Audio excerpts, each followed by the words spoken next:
See, there's the elephant coming through the frame now. How awesome is that?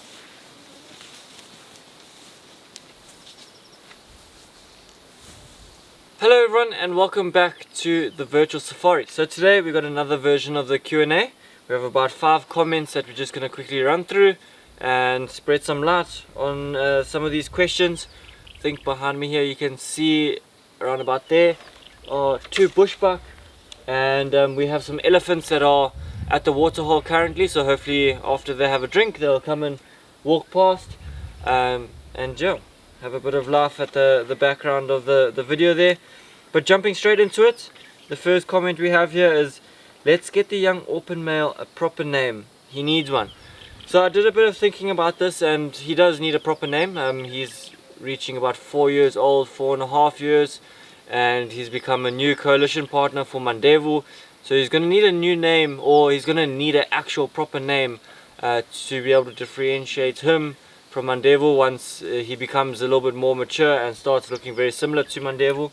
And we thought maybe the viewers, if you would like to leave a comment in the comment section and let us know what you think we should name him, and we'll go through the comments and we'll pick a winner, and that winner would have chosen the name of the young orphan male.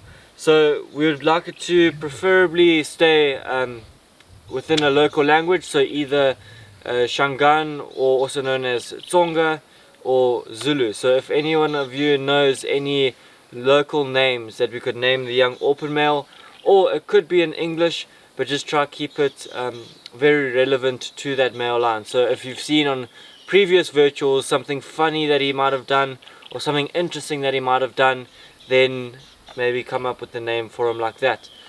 2 males, very well known coalition, are called the Mangawan males, and Mangawan in the local language means jackals. So maybe they would have had a sighting with these males trying to catch a jackal or something like that, decided to name them the jackal males. As I spoke about the elephants, there's an elephant actually right here, busy eating on some grass, so I'm sure it will walk behind me. On to the second comment. Amazing how tourists can get so close to the lions without fear. Guess the lions have accepted the vehicles as non-threatening. So the lions have definitely deemed the vehicles as non-threatening, and it's down to lots of generational work. You know, from, let's say, the Narus and Red Road. Since Naru was a cub, since Red Road was a cub, we've been watching him and getting him accustomed to vehicles. The elephant's about to come through the frame now, but getting him accustomed to vehicles, and not only Red Road, but his parents and their parents and their parents. So over many years, they've become very relaxed with vehicles, and they know we don't mess with their cubs, we don't mess with their mating, and we don't mess with their food, and that's all they need to know. And then they're fine with us. It's also the same with elephants, how elephants don't worry if there's giraffes around, or impalas don't worry about when there's elephants around, even though they might chase each other every now and then. They know that they're not trying to hunt them or not trying to interfere with their day-to-day life. I see there's the elephant coming through the frame now. How awesome is that?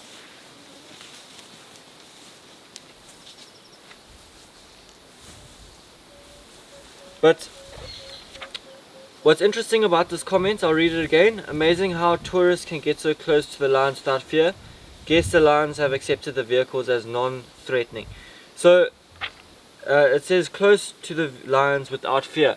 So there might not be fear involved, but there is definitely a respect involved. So we always try to keep the distance from the lions, or at least give them enough space to be comfortable with us, and let them have the decision whether or not to come closer or to go further away. If they're feeling uncomfortable, they can go further away, and if they're feeling very comfortable, sometimes I've had it in a sighting where, you know, we're out in the middle of the day and the sun is just beaming hot, is coming straight down onto us, and with the vehicle there might be a little bit of shadow, and the lions come in and actually lie on the shadow of the vehicle. So sometimes they feel very relaxed with us and they don't mind us at all. They come lie in the shadow. Or I've had lions where you can see them from 50 meters away and they get up and walk away, and you know that lion's not comfortable with you being there. So it's just a matter of respecting the lion's space. If they don't want you to come closer, then don't push your limits and just let it walk off and get to a comfortable spot, and I'm sure it will lie down. And maybe if it lets you view it, great. If it doesn't, then maybe just carry on and try to find something else to view. On to number 3. Are you sure these cubs aren't sired? Are you sure these cubs are sired by Red Road? Couldn't it be the Kambula males? So no, I definitely believe that these 3 new Naru cubs are from Red Road. We saw him mating with this female for at least 4 or 5 days a couple months back, about 3.5 months back, which is perfectly aligned with the cubs being born. And also with the Kambulas, they wouldn't have been mating with that female. They were back and forth with Manyeleti and Sabi Sands, only coming really into Manyeleti to hunt, and then back into Sabi Sands. They were at that time mating with Nkuhuma females in the Sabi Sands, and not with any of the Naru females. The Naru females didn't really ever go that close to the south. They only ever went to the south was to fight K5 or K4 in the Sabi Sands, and then also recently to go hunt buffalo there. But other than that, they've spent most of their time around Main Dam, and Red Road was seen mating with that female, so I do believe that it would be Red Road's. Number 4, any idea what happened to Red Road's oldest kids, especially the males nearing adult age? So we don't have actually much information on those youngsters. They've moved out of the Manyeleti, so we don't get to view them. It seemed like they moved more into Kruger National Park, but all the information we know about Red Road's youngsters are there are 2 sons left. One that is still with the Pride, that has the snarl lip. He's about 2.5 years old, plus or minus. And then there's an older son, which is about 4.5, that is nomadic.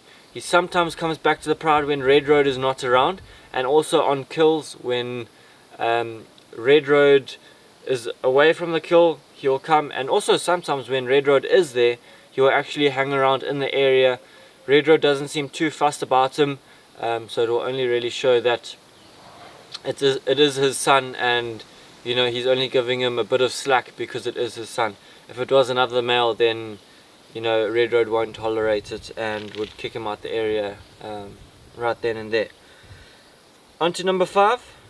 Realize how much of a tank he is when he's next to females, and that's referring to Red Road when they were on that giraffe kill, and when he was greeting the females, the 2 females that were lying around the water. And it is true, it's the sexual dimorphism between male and female lions is incredible. Females will range around 160 to maybe 180 kgs. Unfortunately for the Americans, I'm not too sure how much that is in pounds, but for the males it will range between 200 to 220 kgs. So that's, you're looking at about 20 to 40 kgs worth of difference there. And then also with males, they're going to need 5 to 6 kgs of meat per day to sustain themselves, and females about 3 to 4ish kgs to sustain themselves each day. So you can see already the difference happening there. Yeah, and that would be it for the Q&A this time. Please remember to write down in the comments what you think we should name the young open male. We will announce the winner of that and let you know what we end up calling or naming the young open male. And please feel free to keep asking these comments on all the virtuals. It gives us more content to speak about, and it lets us continue doing these Q&A. So thank you all for joining, and I hope to see you all on the next virtual safari.